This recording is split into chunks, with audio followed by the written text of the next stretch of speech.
Hello everyone, I am Kunal Kishore. My channel is Skyline Academy. मैं इस video में objectives question लाया हूँ मैथमेटिक्स क्लास 10 के लिए, और वो भी 2023 के एग्ज़ाम के पॉइंट ऑफ व्यू से काफ़ी ज़्यादा इम्पोर्टेंट है. तो वीडियो की शुरुआत करते हैं, चलते हैं क्वेश्चन की ओर. पहला क्वेश्चन है, निम्न में 120 का अभाज्य गुणनखंडों के गुणनफल कौन है. ठीक है, तो अगर 120 का अभाज्य गुणनखंड करेंगे तो हमारे पास आएगा 2 इंटू 2 इंटू 2 इंटू 3 इंटू 5, ये आएगा. ओके, तो अगर इसको देखते हैं तो 2 का पावर 3 इंटू 5 हो रहा है, यानी कि ये जो मिल रहा है ऑप्शन नंबर ए से मैच कर रहा है, तो ये हो जाएगा.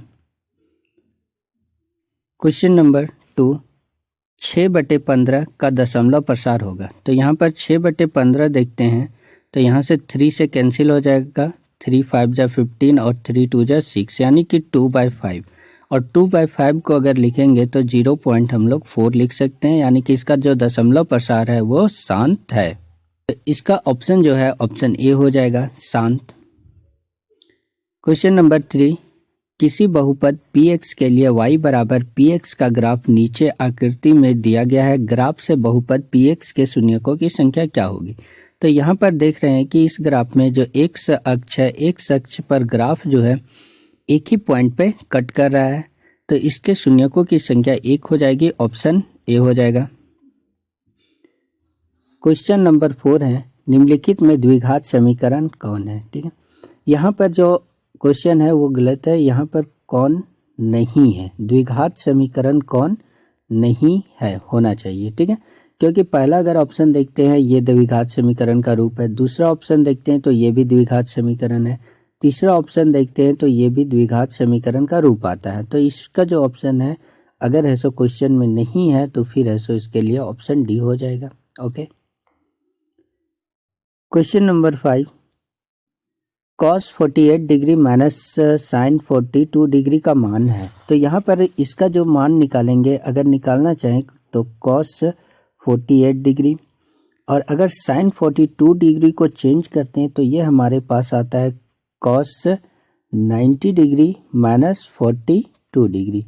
क्यों? क्योंकि जो साइन थीटा होता है, यानी कि sine theta equal to cos 90 degree minus theta होता है. तो इस फॉर्मूला पर अगर करेंगे तो यहाँ से फिर जो वैल्यू आएगा cos 48 degree minus cos 48 degree, यानी कि cos 48 डिग्री में से cos 48 डिग्री को माइनस करेंगे तो हमारे पास 0 आ जाएगा, यानी कि ऑप्शन ए. क्वेश्चन नंबर 6, समांतर श्रेणी AP 1 -1 -3 -5 के लिए सार्व अंतर इनमें कौन सा है.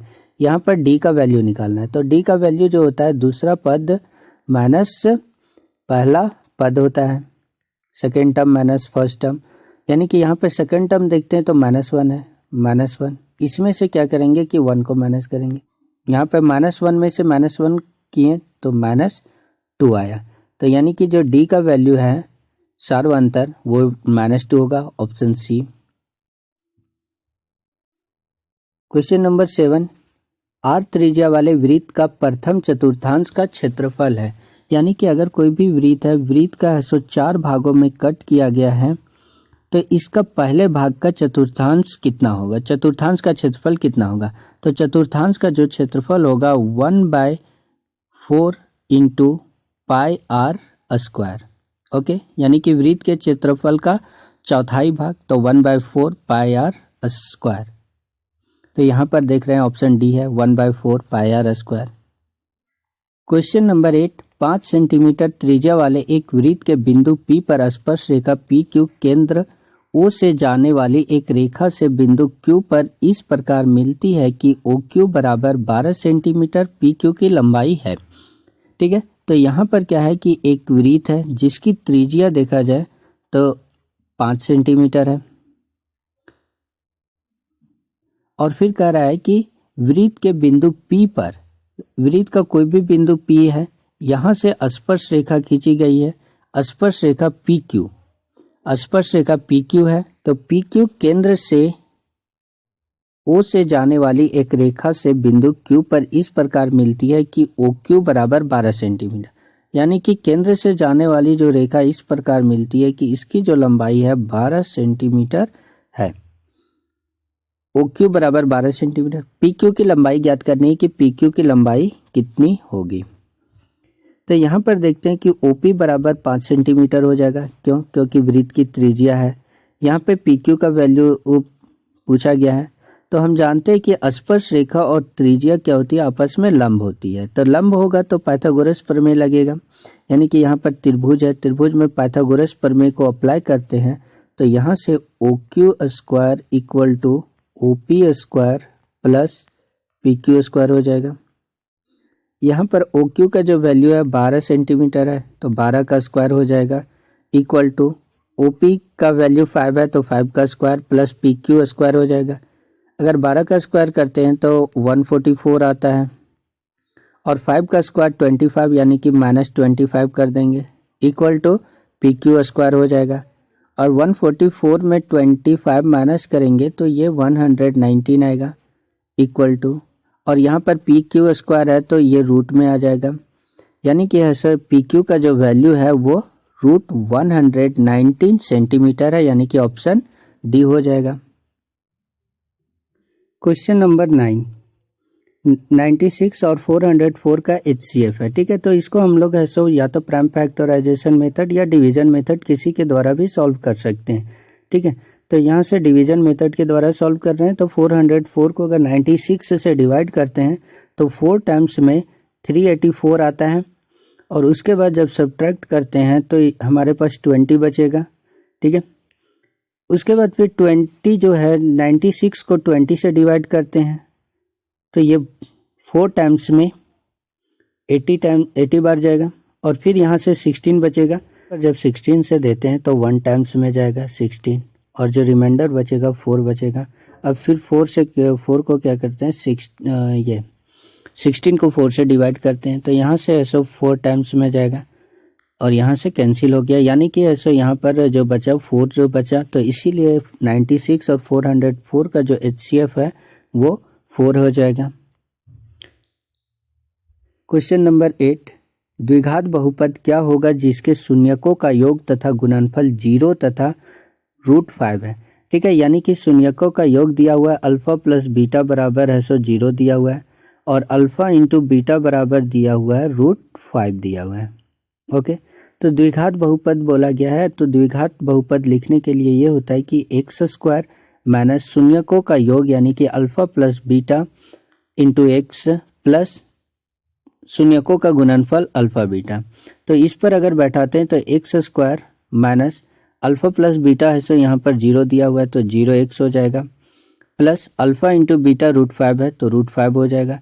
यानी कि इसका जो द्विघात बहुपद आएगा एक्स स्क्वायर माइनस √5 आएगा, सॉरी एक्स स्क्वायर प्लस √5 आएगा। ऑप्शन बी हो जाएगा। Question number 9, x square minus 3 का निम्न में से शून्य को क्या है। ठीक है, यहाँ पर एक्स स्क्वायर माइनस 3 का शून्यक बोल रहा है तो X square minus 3 equal to 0 करेंगे। यहाँ पर है सो एक्स स्क्वायर माइनस 3 को हम लोग √3 का स्क्वायर लिख सकते हैं इक्वल टू 0 हो जाएगा। ठीक है, और फिर यहाँ पर ए स्क्वायर माइनस बी स्क्वायर के फॉर्मूला पर ब्रेक करेंगे तो x plus √3 into x minus √3 होगा इक्वल टू 0। और इसको जब सॉल्व करेंगे तो एक्स का वैल्यू एक बार माइनस √3 आएगा और एक बार है सो प्लस √3 आएगा। ओके, तो दो शून्यक यहाँ पर आ गया माइनस √3 और प्लस √3। तो ये देखते हैं ऑप्शन सी में मैच कर रहा है। क्वेश्चन नंबर 10, द्विघात समीकरण ax square plus bx plus c equal to 0 जहाँ a is not equal to 0 में दो बराबर मूल हैं। यदि यहाँ पर दोनों मूल कैसा है, बराबर है, तो जब दोनों मूल बराबर होता है तो d बराबर 0 होता है। यानी कि d का वैल्यू जो होता है b स्क्वायर माइनस 4ac होता है और इसका वैल्यू 0 के बराबर होगा, तभी ऐसे मूल बराबर होंगे। तो इसका ऑप्शन है सी हो जाएगा। Question number 11, ax square plus bx plus c equal to 0 के मूल समान हो तो c का मान होगा। ठीक है, तो जब मूल समान होंगे तो यहाँ पर c का वैल्यू पूछ रहा है क्या होगा, ठीक है। तो यानी कि ऐसा हम लोग जब मूल समान होता है तो B square minus 4ac equal to 0 हो जाएगा, और यहाँ से B square equal to 4ac हो जाएगा। अब c का वैल्यू निकालेंगे तो 4a जो है लेफ्ट हैंड साइड में आकर B square by 4a equal to c हो जाएगा। तो c का जो वैल्यू है बी स्क्वायर बाय 4a, तो यहाँ पर ऑप्शन डी में देख सकते हैं कि बी स्क्वायर बाय 4a हो जाएगा। क्वेश्चन नंबर 12, नीचे दिए गए भुजाओं वाले त्रिभुजों में कौन समकोण त्रिभुज है, ठीक है। यहाँ पर समकोण त्रिभुज बताना है। तो समकोण त्रिभुज का एक ये होता है कि यहाँ पर पाइथागोरस प्रमेय लगता है, यानी कि कर्ण स्क्वायर बराबर लंब स्क्वायर प्लस आधार स्क्वायर, ठीक है। यहाँ पर इस तरह से वैल्यू रख लिए, सी को कर्ण मान लिए, ए और बी को लंब और आधार कोई भी मान सकते हैं। तो अगर ये वैल्यू आ गया यानी कि C square equal to A square plus B square, LHS और RHS इक्वल आ गया, तो ये समकोण त्रिभुज हो जाएगा, ठीक है।